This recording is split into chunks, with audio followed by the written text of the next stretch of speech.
Welcome to खोलो किताब। आज हम क्लास 7th की वर्कशीट नंबर 36 करेंगे मैथ्स की, जो 6 दिसंबर को आपको दी गई है। ये वर्कशीट इंग्लिश मीडियम के स्टूडेंट्स के लिए है।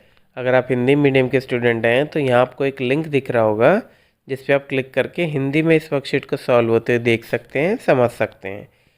अगर आप चैनल पे नए हैं तो इसको प्लीज़ सब्सक्राइब कर दें और वीडियो पसंद आने पे लाइक, कमेंट और शेयर करना ना भूलें। तो चलिए देखते हैं। सबसे पहले स्टूडेंट्स यहाँ अपना नाम लिखेंगे या क्लास टीचर का नेम हो जाएगा।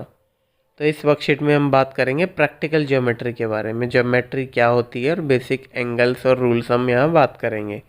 अभी देखो, आपको एक डायग्राम दिया गया हुआ है जिसमें आपको 4-5 लाइन दी हुई है। एक लाइन एल है, फिर लाइन एन है, फिर लाइन आपकी पी हो गई, टी हो गई। तो ये ऐसे ही है, L P M T N, ये 5 लाइनें हैं और कुछ एंगल दिए गए हैं 1 से 8 तक। तो इसके बारे में हमें देख के बताना है। अब जैसे line dash and dash are parallel. अब पैरेलल लाइन कौन सी होती है, जिसको हम बोलते हैं समानांतर रेखाएं। पैरेलल जो होती हैं एक दूसरे के, कभी टच ना हो। तो एक तो ये लाइन पैरेलल है, और ये यानी 3 है पैरेलल। तो लाइन एल पी एम जो हो गई, ये हो गई आपकी पैरेलल लाइन।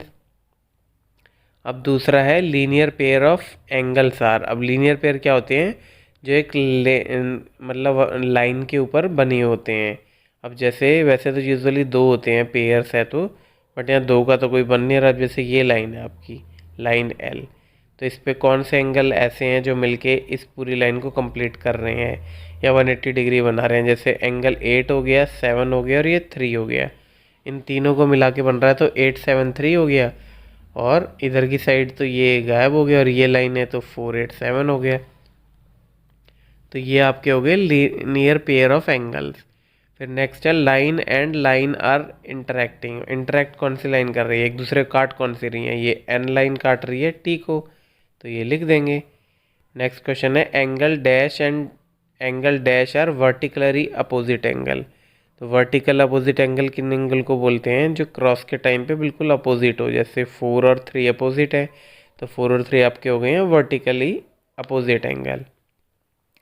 देन फिफ्थ है pair of alternate interior angles are. अब अल्टरनेट इंटीरियर एंगल पूछा गया है कौन से हैं, जिसको बोलते हैं एकांतर आंतरिक कोण। तो इसमें 6 हो गया, और 6 का क्या हो गया, ये हो गया आपका 6 1 के हो गया, ये वाला जो 2 पैरेलल लाइंस के इंटीरियर में बने हैं, एक ये, और ऐसे 5 और 2, हाँ यही हो गया।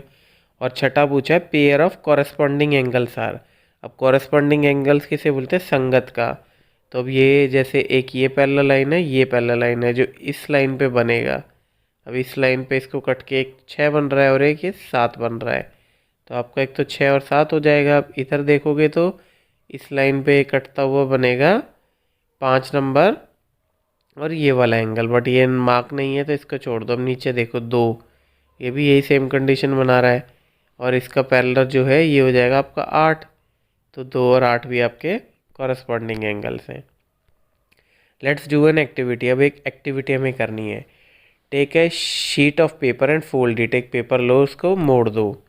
ये देखो, आपको मोड़ के सीधा करोगे तो कैसी लाइन दिखेगी, fold represent a line L, ये एल लाइन है। Unfold the paper and mark A point A and on the paper outside the line. इस लाइन के बाहर कोई भी आप मार्क कर दो, जैसे यहाँ आपने ए मार्क कर दिया। Fold the paper perpendicular to the line such that the perpendicular passes through it. अब आपको इस प्रकार से पेपर को मोड़ना है कि जो ये लाइन है ये अब यूं भी जाए, उस ए से पास होती हुई जाए। Name the perpendicular A N. अब इसको ए तो यहाँ था, तो इसको लिख दो A N. Make a fold perpendicular to this perpendicular through the point A. अब इस पॉइंट पे जो ए था, जो ए पॉइंट था, इसके बाद आपने ये मोड़ दिया। अब इसका अब दोबारा परपेंडिकुलर बनाना है, तो इसको फिर से फोल्ड करके बनाएंगे। तो ये कुछ इस प्रकार से आपको दिखेगी। एक लाइन ये होगी, ये इसका परपेंडिकुलर, और एक ये line perpendicular to this perpendicular through the point A. Name the new perpendicular line M. अब इसको आप एम घोषित कर दो, एम मान लो, ये बोला है कुछ इस प्रकार से। अब गेटिंग एफ और Z shape on paper what type of angle do you observe. अब एफ शेप भी आपको दिख रही है, ये रही कुछ इस प्रकार से, और जेड शेप भी दिख रही है।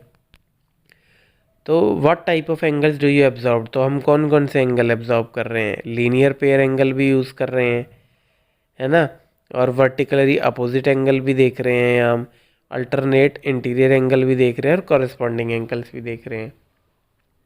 ये हमने पीछे पढ़ा ही है अभी कि कौन कौन से एंगल कौन से होते हैं, तो ये सारे एंगल ये बना रहा है।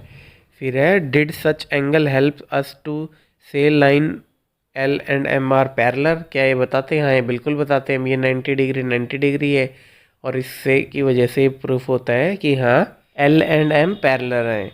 अब क्वेश्चन देख लेते हैं, right the difference between a line and a line segment. तो आपको पता है लाइन क्या होती है, इसका कोई आदि अंत नहीं होता, वो कंटिन्यूसली चलती रहती है, और लाइन सेगमेंट लाइन का ही एक छोटा हिस्सा होता है जो डिफाइंड होता है। तो उसको हम कैसे लिखेंगे, A line segment is a part of a line which define end point in both sides. Line segment एक लाइन का वो हिस्सा है जो डिफाइन करता है जिसकी दोनों तरफ एंड पॉइंट हो, मतलब डॉट फुल स्टॉप वाला हो, स्टार्टिंग और एंडिंग पॉइंट हो। और linear run lines run in the infinite distance in both direction where as a line segment on the part of a scale. Line क्या होता है, इसको इस प्रकार से हम रिप्रेजेंट करते हैं और ये इसका कोई अंत नहीं है, आगे पीछे बढ़ती रहती है, कहीं कनेक्ट नहीं होती। लाइन सेगमेंट इस प्रकार से होता है और एक लाइन के अंदर ही लाइन सेगमेंट होता है, ये भी इसमें बताया गया है। फिर है draw a line, name it at S T, now draw a line K P of line 6 centimeter with the help of the ruler and compass. एक ये आप लाइन बना दो टी। अब रूलर और कंपास से एक तरीके से 6 सेंटीमीटर खोल के इस पर चाप लगाना है किसी भी एक पॉइंट से। तो यहाँ से रख के हमने यहाँ चाप बना दिया कुछ इस प्रकार से, 6 सेंटीमीटर खोली और कुछ इस प्रकार से उसको मार्क कर दिया के पी, यही बोला हुआ था। देखो कितना आसान है। फिर थर्ड है draw a point named it with the kind the first alphabet of your name, now draw rays from this point, how many rays can you able to draw from this point. तो सबसे पहले letter कुछ भी लिख के आप काफ़ी सारी अनगिनत लेवल की आप यहाँ से वो बना सकते हैं, अल्फ़ाबेट से नाम लिख के रेज बना सकते हैं। तो इसका क्या लिखेंगे answer, infinite rays can be drawn through a given point. Next question है write an example of each of the following from your surrounding. अब हमें एक दो एग्जाम्पल लिखने हैं, एक एक जो ये सराउंडिंग के एग्जाम्पल देख देख के। जैसे लाइन है, अब लाइन का हम क्या सोचेंगे, एक तो जैसे सड़क है, उसके भी कोई दो छोर कभी आपस में तो मिलते नहीं हैं, तो उसको हम बोल देंगे आपका लाइन का एग्जाम्पल। या दूसरा हो गया रेलवे फाटक वाला, वो भी अच्छा है, तो यहाँ हम रेलवे ट्रैक लिख देंगे। फिर सेकंड है रे। अब रे का हमने क्या बताया था, एक तरफ से स्टेबल हो डॉट हो और दूसरी तरफ मूविंग हो, जैसे सूरज की रोशनी हो गया या टॉर्च की रोशनी हो गया, तो उसी से रिलेटेड हम इसको लिख देंगे सन रेज वगैरह। देन थर्ड हो जाएगा आपका लीनियर सेगमेंट।